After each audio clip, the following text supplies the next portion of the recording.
En manchette, la bibliothèque de Jonquière deviendra la bibliothèque Hélène Penneau et une vingtaine d'entreprises ont reçu une formation en marketing.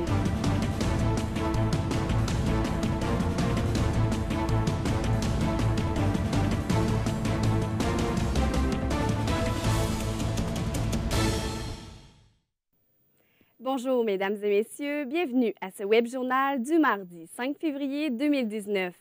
Une jeune fille de l'école primaire Sainte-Pierre à Alma a subi des blessures mineures ce midi à la suite d'une altercation au canif. Elle a été conduite à l'hôpital pour y traiter des blessures légères. Je vous invite à écouter le porte-parole de la Sûreté du Québec, Hugues Beaulieu. Lors de l'altercation, la fillette a subi des blessures, somme toute superficielles, des blessures infligées par une arme blanche. Maintenant, l'autre enfant est toujours rencontré par les policiers. Le conseil municipal de Saguenay a officiellement annoncé à la séance d'hier soir que la bibliothèque de Jonquière porterait désormais le nom d'Hélène Penneau. L'écrivaine née à Jonquière était un choix logique selon le conseil. Voici le topo d'Alexandre Bissonnette. La bibliothèque de Jonquière sera la première de la région à être rebaptisée en l'honneur d'une personnalité marquante. Après plusieurs années de travail, un groupe d'artistes et la famille d'Hélène Penneau ont finalement réussi à faire reconnaître l'écrivaine. L'idée est née il y a plusieurs années, alors que Jean Tremblay était à la mairie de Saguenay. Il n'y avait cependant pas de politique de nomination des infrastructures. Le conseiller du district 1, Jonathan Tremblay, croit que le nom d'Hélène Penneau était le plus logique pour la bibliothèque. Et que Mme Penneau représente pour cette communauté-là vraiment un artiste pluridisciplinaire, multidisciplinaire, et puis a vraiment marqué sur son passage l'ensemble du Québec. Quant à elle, la mairesse Josée Néron était très satisfaite de cette nouvelle, d'autant plus que c'est une femme qui sera honorée pour sa carrière. Le projet était l'un de ceux qu'elle souhaitait réaliser lorsqu'elle est entrée en poste à la mairie de Saguenay. Écoutez, c'est sûr, je suis très fière à titre de femme. Je suis surtout très heureuse pour le comité, la famille, qui ont, depuis des années, porté le dossier auprès de la Ville. Le conseiller Jonathan Tremblay a d'ailleurs confirmé que le comité avait quelques idées autres que le nom de la bibliothèque pour faire connaître Hélène Penneau. Hélène Penneau est une écrivaine décédée en 2008.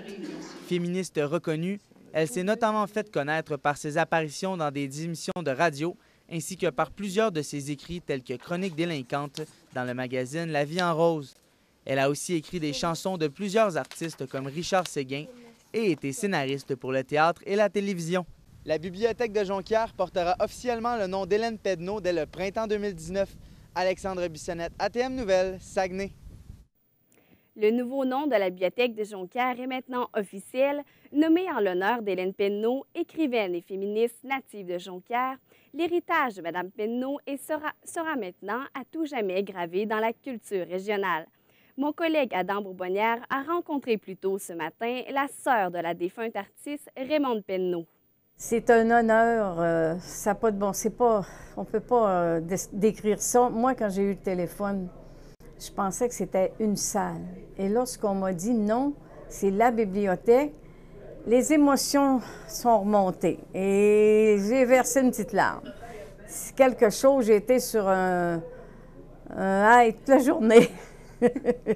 Mais c'était une enfant, là, à l'âge de 3 ans, elle était indépendante, elle avait son caractère très fort, puis c'est elle qui s'habillait, c'est elle qui laissait ses souliers, pas le droit que sa mère touche à ça, elle était capable. Okay. Ouais, c'était d'abord, on s'en est rendu compte tout de suite que c'était un enfant super intelligente, hors de l'ordinaire. Vraiment, là, elle avait une intelligence extrême. Elle n'a pas fait de 3e année. Okay. Elle est partie de la 2e à la 4e année. Oh, quand même, un gros saut déjà. Oui, oui. Et lorsqu'elle est arrivée au cégep à l'âge de 15 ans, je crois, encore jeune, bien, elle était jeune. Puis au secondaire, elle avait 12 ans quand elle est arrivée au secondaire. Très jeune encore. Oui, très jeune. Les autres avaient 14 ans, mais faisait son petit bout de chemin, toujours première de classe, fidèle à elle-même. On parle souvent aussi d'une femme rebelle. Est-ce que ce petit côté rebelle était aussi présent à l'enfance? Il était aussi présent, un petit peu moins, mais rebelle avec maman. OK. Rebelle, elle voulait tout faire elle-même, puis tout ça, puis notre sœur, la 3e sœur, là, elle a 18 mois de différence avec elle. Okay. 2 caractères complètement différents. Alors, Il y en a une plus calme que l'autre? Oh, oui, plus calme, puis l'autre avait son caractère. Mais on voyait que cet enfant-là allait faire quelque chose, mais... Mais quoi? On ne le savait pas encore. Ouais. Et justement, ça lui venait d'où un petit peu ce côté rebelle-là? Est-ce qu'il y a du côté rebelle dans la famille? Bien, peut-être que ça vient de nos grands-parents italiens. OK, il y a du sang italien là-dedans. Oui, nos grands-parents, du côté de ma mère, mon grand-père, c'est un Calabrais, puis ma grand-mère venait de la Toscane. Et probablement que c'est ça, parce que moi-même, à l'âge que j'ai là, je suis encore rebelle. Le rebelle, c'est de la famille. Ça vient de partout dans la famille. Ma mère avait un caractère fort, puis c'est ça. Mais ça vient des Italiens, puis il ne faut pas renier ça. Est-ce que Hélène a toujours été un petit peu militante, toujours engagée aussi dans ces sujets? Oui, toujours engagée. À l'école, elle faisait des pièces de théâtre, elle n'arrêtait pas l'été d'un guide. Elle était toujours engagée. Et on le sait qu'elle a écrit plusieurs chroniques dans le magazine La Vie en rose, notamment. Est-ce que vous lisiez beaucoup ses textes? Bien, j'ai lu ses textes à ce moment-là. Puis, elle a commencé jeune, elle a débuté ici sa carrière, à CBJ Radio-Canada. Puis, elle a écrit des livres, des biographies, des textes éditoriaux, mon Dieu, elle était invitée régulièrement aux émissions de télévision, Claire Lamarche. Mais de vivre avec cette célébrité-là, un petit peu, si on veut, comment ça a été dans la famille, voir ça un petit peu, que Hélène sortait un petit peu plus du lot? Nous, on était fiers. Oui. Mais c'est comique, une petite anecdote. Mon père, mais c'est sûr, quand il savait qu'Hélène fumait d'abord. Okay. Elle fumait, puis elle buvait du coke. Alors, lorsqu'il savait qu'Hélène allait à la Place des Arts voir quelque chose, Hélène apportait son petit sac pour rouler ses cigarettes. Okay. Et mon père était insulté. Il disait que ça se faisait pas de rouler ses cigarettes. Mais Hélène, pas de problème, Hélène roulait ses cigarettes. Mais, tu sais, elle a tout fait son chemin, puis elle a foncé. Elle suivait notre père, là, partout. Okay. Canadienne Tailleur, dans les outils. Elle était avec notre père beaucoup. Elle a servi beaucoup de modèles. Ah oui. Mais quand mon petit frère est arrivé, 10 ans après la dernière fille, mais c'était pas pareil. Papa s'en allait avec mon frère au Canadienne Tailleur, avait comme perdu sa place de petit garçon. Puis là, ça n'a pas été facile pour elle, mais après ça, elle s'en était à Montréal, puis ça a bien été. Puis... Vous m'aviez dit aussi qu'elle était partie jeune de la maison, je crois. Oui, 16-17 ans. Je crois que 17 ans pour travailler à Montréal, pour faire qu'est-ce qu'elle voulait faire. Ici, ça ne fonctionnait pas. Le sens de l'humour ressortait aussi. Oh oui, elle était drôle. Puis quand elle parlait, bien, on pensait qu'elle parlait 5 minutes, mais elle parlait 50-60 minutes. Okay. On en découvre chaque jour, tu sais. On ne savait pas tout d'Hélène. Quand elle est décédée, on ne savait pas tout ce qu'Hélène avait fait. C'était une personne secrète, même si elle parlait beaucoup. C'était pas une personne qui se vantait. Quel héritage croyez-vous que votre soeur va laisser à la culture québécoise, mais aussi ici au Saguenay? Vous pensez que ça va être quoi l'impact? Avec la bibliothèque, là, ça va être un gros impact parce que on va faire possiblement une salle où on va placer tous ses trophées, les Gémeaux qu'elle a eus, le Bleuet d'or et tout. Et ses œuvres sont déjà dans les bibliothèques, mais plusieurs autres écrits. Ça va la faire connaître encore plus ici à Jonquière par les jeunes. La 6e édition du Salon du vélo et de la course à pied débutera ses festivités le 23 mars au hangar de la zone portuaire de Saguenay. Le promoteur de l'événement, Jean-François Brassard, a présenté ses porte-paroles en plus d'annoncer quelques nouveautés, dont la venue de PH et Jessie d'Occupation Double Bali. Anthony Toupin, qui seront les porte-paroles pour cette 6e édition du Salon du vélo? Oui, en fait, il s'agira de Viviane Harvey, une athlète impliquée dans le sport universitaire en cross-country et adepte de la course à obstacles. Elle sera accompagnée de son conjoint Jonathan Tremblay, qui est un joueur de hockey, mais qui est par-dessus tout, lui aussi, un grand maniaque de la course à obstacles. Ils ont remporté la première saison de la grande compétition Bootcamp, diffusée sur les ondes de VTL. Le promoteur de l'événement, Jean-François Brassard, était très heureux de pouvoir compter sur lui. On l'écoute. Fait que pour nous, c'est un honneur régional parce que ces personnes-là, ces jeunes-là, ont représenté la région provincialement contre 11 autres équipes. Ils ont remporté la première place. Est-ce que les principaux intéressés étaient emballés d'être les heureux élus? Oui, eh bien, il faut dire qu'il ne s'attendait vraiment pas à recevoir l'appel de M. Tremblay. Eh bien, voilà, c'est fait. Ils ont été très heureux d'apprendre qu'ils seront porte-parole. On peut les entendre là, à ce sujet. Finalement, tu sais, quand il m'a dit, tu sais, Viviane, il dit, c'est pas rien ce que vous avez gagné. Il dit, crime, vous êtes quand même le duo le plus en forme du Québec. Puis, tu sais, moi, en étant étudiante en kinésiologie, c'est sûr qu'au niveau de la santé, bien, je pouvais pas demander mieux de pouvoir promouvoir ces saines habitudes-là au Saguenay-Lac-Saint-Jean. Anthony, quelles sont les nouveautés cette année? Eh bien, une structure de 60 pieds pour faire de la course a été installée au hangar de la zone portuaire. M. Brassard a également fait appel à plusieurs conférenciers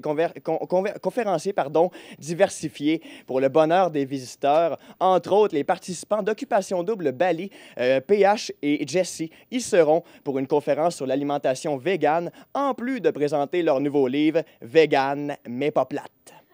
Combien d'argent les visiteurs devront-ils débourser pour assister à l'événement?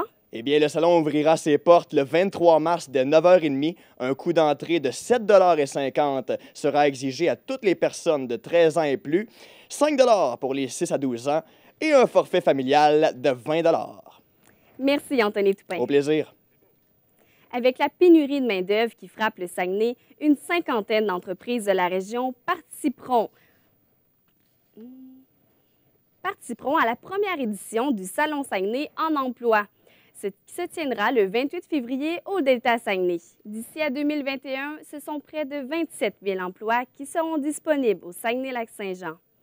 Plusieurs employeurs ont déjà confirmé leur présence, notamment Construction Proco, Chapel, Derry Télécom, Gagnon Frères, les cégeps de Jonquière et de Chicoutimi et les commissions scolaires de la région.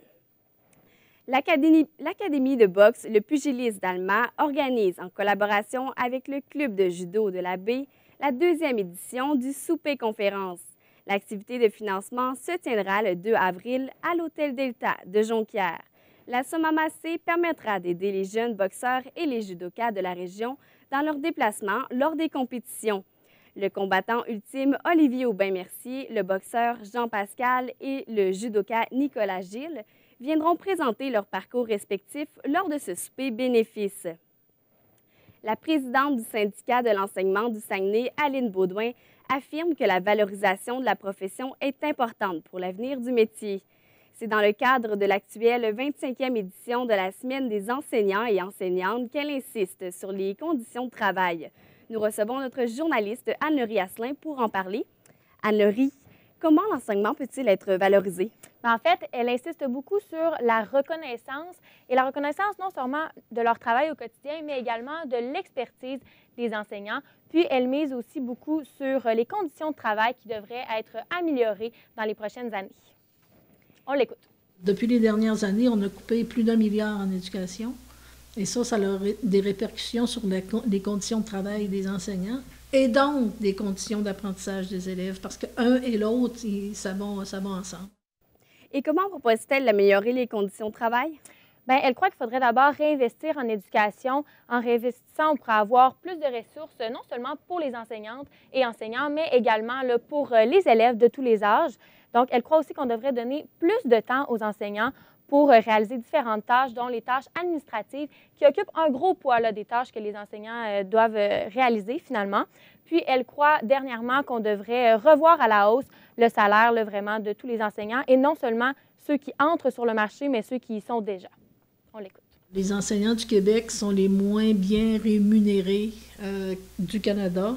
Puis le salaire d'entrée, c'est le plus bas aussi au Canada. Donc, quand on rentre, bien, donc ça serait important au moins pour être capable d'attirer des gens dans cette profession-là. Et Anne-Laurie, quelles sont les raisons de la diminution du nombre de diplômés au baccalauréat en enseignement à l'UQAC? Bien, Soleil, il y aurait plusieurs facteurs. Donc, entre autres, on le sait que c'est un métier qui demande beaucoup de temps, c'est un métier qui a beaucoup de tâches et qui n'est pas facile non plus quand on entre dans le métier parce qu'on fait beaucoup de remplacements, donc il y a beaucoup d'adaptations, c'est assez précaire comme milieu de travail. Mais elle mentionne aussi que ça peut être un petit peu parce que les jeunes d'aujourd'hui sont plus enclins à choisir des métiers qui vont leur donner plus de temps libre, donc pour faire leur passion, pour voir leur famille et tout ça. Et donc, ça serait un petit peu contradictoire là, avec le métier d'enseignement. Sinon, elle dit que dans notre société actuelle, on axe beaucoup sur ce qui est de l'entrepreneuriat, donc un petit peu moins sur les métiers qui sont liés à venir servir le public. Et voilà. Donc, ça serait pas mal ça. Là. Merci, Anne-Laurie. Ça m'a fait plaisir. La route 175 dans la réserve des Laurentides a été fermée ce matin entre 5h et 7h20 en raison de la mise en portefeuille d'un camion poids lourd. Un déversement mineur d'essence a nécessité une intervention d'urgence d'environnement, mais les voitures accumulées ont pu quitter les lieux par l'accotement. 3 heures plus tard, la remorque a permis au camion de sortir de sa fâcheuse position. En entrevue à TVA, le camionneur de Moncton, Austin Kelly, a mentionné qu'il en était à sa première présence sur la route 175. Il a d'ailleurs attribué sa perte de contrôle au mauvais entretien de la chaussée. Le consultant en administration et conférencier Julien Roy a conseillé une vingtaine d'entreprises de la région tout au long de la journée à l'Hôtel Delta de Jonquière. Son propos incluait notamment des solutions pour améliorer la performance marketing des entreprises inscrites. Voici le reportage de Molly Belland. C'est à l'Hôtel Delta que 21 entreprises et quelques organismes ont reçu les conseils du président de l'entreprise Face à Face Marketing, Julien Roy. Une journée complète de formation sur les foires et les salons d'exposition a été demandée par plusieurs entreprises à la suite d'un bref passage en région de M. Roy. Le but est d'aider les entreprises à bien rentabiliser leurs expositions et à les mettre à jour en ce qui a trait aux nouveautés dans le marché. L'objectif, c'est de leur donner tous les trucs qui vont leur permettre de tripler leurs résultats dans leurs prochaines expositions, puis de couper les dépenses annuelles dans ce budget, en fait. Selon les calculs de Face à Face Marketing, plus de 7000 entreprises ont diminué leurs frais de salon et de foire d'environ 20 % en 7 ans. On va leur enseigner comment déployer de meilleurs efforts et plus productifs, entre autres, dans la stratégie du suivi après le salon. Stratégie d'activité promotionnelle, par exemple. Comment attirer plus de gens à leur stand. Comment se débarrasser plus facilement des visiteurs qui prennent trop de leur temps, probablement. Pour les entreprises, il est important de se garder à jour et de suivre les tendances actuelles pour maximiser les revenus. C'est sûr qu'on vient chercher des trucs. Vous n'êtes pas sans savoir que participer à une foire commerciale pour une entreprise, c'est des coûts. Donc, on veut maximiser notre rentabilité au niveau de l'entreprise. Fait que c'est d'aller chercher vraiment le maximum de ce qu'on est capable de sortir d'une foire commerciale. Pour dresser un kiosque dans une foire ou un salon, il en coûte environ 1 000 à 1 500 $ de l'heure à l'exposant. Julien Roy veut enseigner aux entreprises comment transformer une dépense en un investissement. Que les entreprises d'ici appliquent le plus possible ce qu'on leur enseigne. Parce que ce qu'on leur enseigne ne vient pas, c'est pas de la théorie. C'est vraiment de l'expérience du terrain. Julien Roy restera en région jusqu'à demain pour offrir des séances de coaching individuelles aux entreprises de la région. Ici Molly Belland, ATM Nouvelles, Saguenay. Les adolescents vivant avec des troubles du comportement alimentaire au Saguenay-Lac-Saint-Jean pourront suivre les états de santé au domicile grâce au nouveau projet pilote de télésoins de la Fondation Ma Vie. Cette initiative unique au Québec a pu voir le jour grâce à une contribution de 200 000 $ sur 5 ans de RBC Fondation. Anne-Sophie Gravel, en quoi consistent les services qui seront offerts avec les télésoins? Oui, donc ce projet unique au Québec, comme tu l'as dit Vanessa, a vu le jour grâce aussi à une collaboration entre la clinique multidisciplinaire de l'adolescence de l'hôpital de Chicoutimi et le service régional de télésoins d'Alma. En fait, ça consiste en une plateforme virtuelle sécurisée où les patients pourront faire le suivi de leur état de santé. Ensuite, ces informations seront transmises à des professionnels de la santé de façon confidentielle et les patients auront accès à un iPad qui sera fourni par la Fondation s'ils n'ont pas accès à un ordinateur. Selon Anne-Sophie Gagné, qui a déjà souffert d'un trouble du comportement alimentaire et qui était la victoire 2018 de la Fondation de Ma Vie puisqu'elle a surmonté sa maladie à l'hôpital de Chicoutimi, ce projet est vraiment une excellente initiative. En fait, la première chose que j'ai pensé quand j'ai vu ça, c'est que je me suis dit que si moi, justement, quand j'étais malade, j'aurais aimé ça avoir un projet comme ça. Je trouve que c'est vraiment une belle initiative. Et quels sont les avantages de ce genre de technologie? En fait, ça permet bien sûr de partager ces symptômes à domicile et ça va permettre aussi de mieux comprendre la maladie et de diminuer les hospitalisations et les visites à l'urgence. Ce système-là a déjà fait ses preuves avec des patients souffrant de maladies pulmonaires obstructives chroniques. Et selon Anne-Sophie Gagné, ça va permettre aux jeunes de parler plus facilement de leurs problèmes. Pour moi, c'est difficile d'en parler parce qu'au fond de toi, tu veux être sauvé, mais en même temps, tu veux pas d'aide parce que tu es dans cette maladie-là, puis cette maladie-là qui fait juste partie en entier de ta vie, qui touche toutes les sphères de ta vie. L'annonce a été faite dans le cadre de la campagne Vivre plus. Comment se passe cette campagne? Ça fait 2 ans que cette campagne-là a été lancée. Ils ont amassé 11,3 millions de dollars sur les 15 millions de dollars qu'ils veulent amasser en tout. Il reste 2 ans à cette campagne pour l'hôpital de Chicoutimi. Merci Anne-Sophie Gravel. Ça fait plaisir. La pièce de théâtre Enfants insignifiants de la tournée Jean Duceppe sera présentée ce soir et demain soir au Théâtre La Rubrique au côté court. On retourne dans les années 50 où un gamin curieux, Michel, bombarde de questions les adultes pour comprendre le monde qui l'entoure et aussi y trouver sa place. D'ailleurs, les rôles principaux sont tenus par la comédienne Guylaine Tremblay qui interprète la mère du gamin qui, lui, est joué par Henri Chassé. Les propriétaires de l'Éternel Spa à Saint-David-de-Falardeau réalisent actuellement des investissements de 800 000 $. Un sauna sec sera ajouté et un nouveau restaurant-bistrot sera construit, a-t-on appris ce matin du journal Informe Affaires.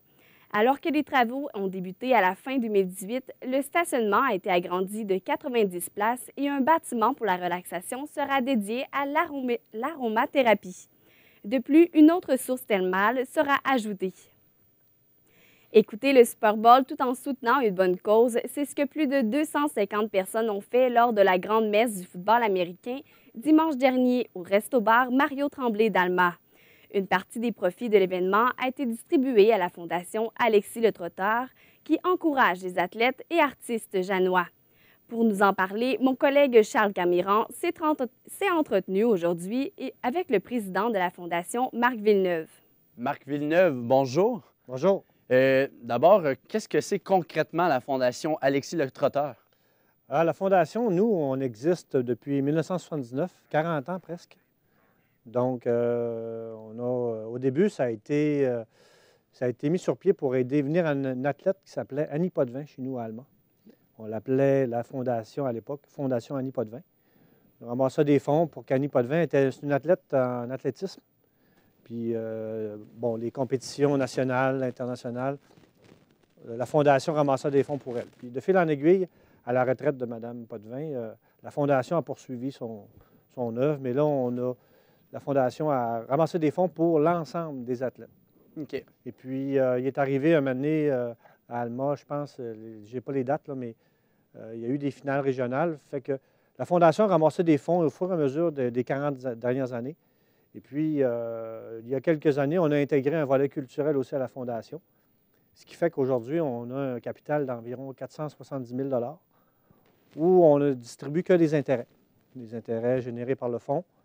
Là, on intervient au niveau du sport, puis au niveau de la culture aussi, pour les athlètes et les artistes de la MRC Lac-Saint-Jean-Est. D'ailleurs, il y a 29 ans, au Resto-Bar sportif d'Alma, Mario Tremblay, c'était la première fois au Québec qu'on organisait un événement là, du Super Bowl où on amassait des fonds. C'est quand même un grand événement historique. Oui, excuse-moi. Oui, bien, ce qu'on a fait, on s'est associé avec le restaurant-bar Mario Tremblay, justement, pour le Super Bowl de cette année 2019. Et puis, mais historiquement, c'est le restaurant qui a été l'innovateur pour faire des soirées de levée de fonds dans l'occasion du Super Bowl, il y a 29 ans. Puis, la première année, nous, on cherchait des moyens de financement à la Fondation pour bonifier les bourses parce que les taux d'intérêt étaient moins élevés les dernières années. Les bourses ont diminué. Donc, avec la Fondation, on s'est associé avec le restaurant. Puis, cette année, on est allé chercher avec la soirée presque 8 000 $. Donc, lors de cette soirée-là, on a remis 20 000 $ aux athlètes et aux artistes. À 12 athlètes, un entraîneur et 4 artistes. Donc, c'est vraiment la soirée, les gens, on avait presque 250 personnes de présentes au restaurant. Oui. Pour la soirée Super Bowl, d'abord, c'est des fans de football à qui on a affaire. Mais oui. Puis, en remettant les bourses sur place le soir avant le football à 5 heures, parce que les amateurs de football ont vu qui les encourageait, ont vu les athlètes, parce que les athlètes, c'est des gens qui ont entre 14 et 18 ans. C'est des athlètes qui sont sur le plan national, mais qui ne sont pas sont pas retenus par les équipes nationales, oui. En fait. Donc, ça coûte énormément cher pour les parents. Donc, nous, on donne un petit coup de pouce, une tape dans le dos à ces gens-là pour qu'ils continuent Y a-t-il des noms concrets que vous financez présentement là, avec votre fondation? Oh, c'est une bonne question. Bien, on a privilégié trois athlètes qui sont partis avec des chèques de 2000 $. Des athlètes, une en cycliste, un en judo, l'autre en vélo de montagne, je crois. Il y en avait 12, excuse-moi. Je ne suis pas préparé pour ça. Mais en fait, là, c'est ça. C'est les bourses majeures. Après ça, ça a été des bourses de 500 à 800 $. Là. En judo, en natation, en vélo de montagne, en sauvetage sportif. Puis on a aussi 4 artistes aussi, il ne faut pas oublier, oui, les artistes qui, eux, ont des moyens très modestes pour... puis on encourage ces artistes-là pour des créations. Ils doivent nous présenter un projet de disque, projet de peinture, projet d'exposition. Fait qu'on intervient. Et si on regarde, exemple, en l'année 2018, sur la dernière année, combien de montants vous avez amassé au total dans la Fondation? Bien, en 2018, comme je te dis, c'est que la Fondation, là, avec notre capital, on peut distribuer environ 10 000 $, parce que on distribue, que je te disais qu'on distribuait que les intérêts. Plus avec la soirée Super Bowl, plus cette année, en plus, on a le club Kiwanis de notre coin qui est venu bonifier nos bourses de 1 000 $ en plus. Donc, on a pu se rendre à 20 000 $, là, comme je te disais, là, pour 12, 13, 16 personnes. Là. Et concrètement, après la soirée du Super Bowl, l'argent va servir à quoi concrètement? Bien, c'est ça, c'est que le 8 000 ramassé, c'est qu'on l'aura distribué tout de suite dans la soirée aux athlètes. OK. Puis l'argent, là, on s'en sert pour bonifier les bourses qu'on donnait déjà depuis les dernières années. Là. Parce que les moyens sont de plus en plus grandissants. Les besoins, pas les moyens, les besoins. Et à la base, votre fondation, au début, je crois, c'était seulement au volet sportif. Et là, vous avez inclus le volet culturel. Pourquoi, justement, aller chercher le volet culturel? Bien, tu vois, dans chaque événement sportif, là, que ce soit international, il y a toujours un volet culturel. Il y a toujours, par exemple, il y a un groupe de musique. Au football, ils ont mis la mi-temps est faite par un groupe de musique. Donc, le sport et la culture, ça va ensemble. Parce que le sport a besoin de la culture a besoin du sport. Bien, c'est indissociable. Je pense que peu importe où tu vas, dans un événement sportif, tu vas toujours avoir une petite portion culturelle, quelle qu'elle soit. Je m'entretenais avec le président de la Fondation Alexis Le Trotteur, M. Marc Villeneuve. M. Villeneuve, merci beaucoup. Merci. Merci à toi. Merci. Parler du suicide sauve des vies. Il s'agit ici du slogan et du cheval de bataille de la 29e édition de la Semaine de la prévention du suicide. Celle-ci a débuté dimanche dernier et essaiera de reprendre son message jusqu'au 9 février. Alex Tremblay, vous avez parlé avec une intervenante au Centre de prévention du suicide 02. C'est vraiment important d'en parler? Oui, c'est extrêmement important d'en parler du suicide. Je me suis entretenu plutôt avec Mélanie Lapierre, comme l'avait dit une intervenante à Chicoutimi, dans un centre de prévention du suicide. Et ça, elle, ce qu'elle m'a expliqué, c'est que dans les 30 dernières années, ce qui se passe vraiment, c'est une chute du tabou qui est autour du suicide. Cependant, il y en a encore du tabou, et ça se matérialise avec un mythe. Et ce mythe-là, c'est que plus qu'on en parle du suicide, plus que ça va arriver. C'est-à-dire qu'on pense que si on le dit, si on aborde le sujet, ça va ancrer dans la tête de les gens et peut-être même les pousser à agir. Mais c'est vraiment pas le cas. Je n'ai parlé avec Mélanie Lapierre, on peut l'écouter. Donc, c'est de dire aux gens que parler du suicide, ça donne pas l'idée. Au contraire, ça fait juste rassurer les gens pour leur dire qu'il y a des services qui existent puis que d'en parler, ça peut sauver. Alors, on peut comprendre qu'encore aujourd'hui, il y a un stigma autour du suicide. Vous parlez qu'il y a toujours une stigmatisation autour du suicide. Est-ce qu'il y a des exemples? Oui, il y a plusieurs exemples, mais on peut penser à Hubert Lenoir qui, pas plus tard que l'automne dernier, est allé à Tout le monde en parle pour parler de son dernier album et il a dit qu'il voulait se mettre en feu. Et ça a été accueilli avec des rires jaunes du public, mais aussi Danny Turcotte qui a dit qu'on ne pouvait pas faire des blagues ainsi à la télévision. On se rappelle qu'Hubert Lenoir s'est aussi ensuite fait attaquer sur les réseaux sociaux par des blogueurs, des chroniqueurs de toutes sortes. Et selon Mélanie, c'est vraiment pas ce qu'on aurait dû faire. Elle voyait vraiment une détresse dans Hubert. Et selon elle, on aurait peut-être dû couper ce moment-là au montage et peut-être même faire une intervention.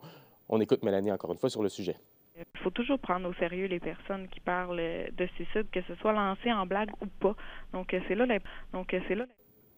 si jamais on a des envies suicidaires, quelles sont les démarches à faire pour trouver de l'aide?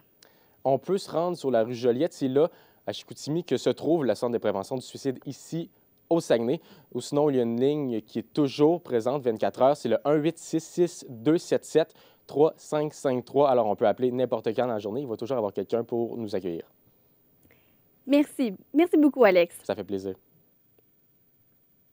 À la météo, Gabrielle Duhamel, après la pluie verglaçante, on va devoir continuer à s'habiller chaudement. Oui, en effet, Vanessa, à Saguenay, c'est venteux présentement. Cependant, en soirée, le ciel va se dégager, ça va se calmer un peu plus. Température de -11 ressentie de -19. Cette nuit, par contre, là, ça va refroidir. Température de -18 ressentie de -25. C'est également la température qu'on va avoir demain matin, mais cependant, on va retrouver le soleil à notre grand plaisir. Tandis qu'au lac Saint-Jean, bien, les températures vont être légèrement plus froides qu'au Saguenay. -13 en soirée pour une température ressentie de -22, tandis que cette nuit et demain matin, ce sera -20 pour une température ressentie oscillant entre -27 et -28. Pour l'instant, il fait -9 ici à Saguenay et les routes depuis le début de la journée, on le sait, sont très glissantes. Il vente également, donc soyez prudents. Merci, Gabrielle. Voilà, c'est ce qui termine ce web journal pour aujourd'hui. Merci d'avoir été des nôtres. Au revoir.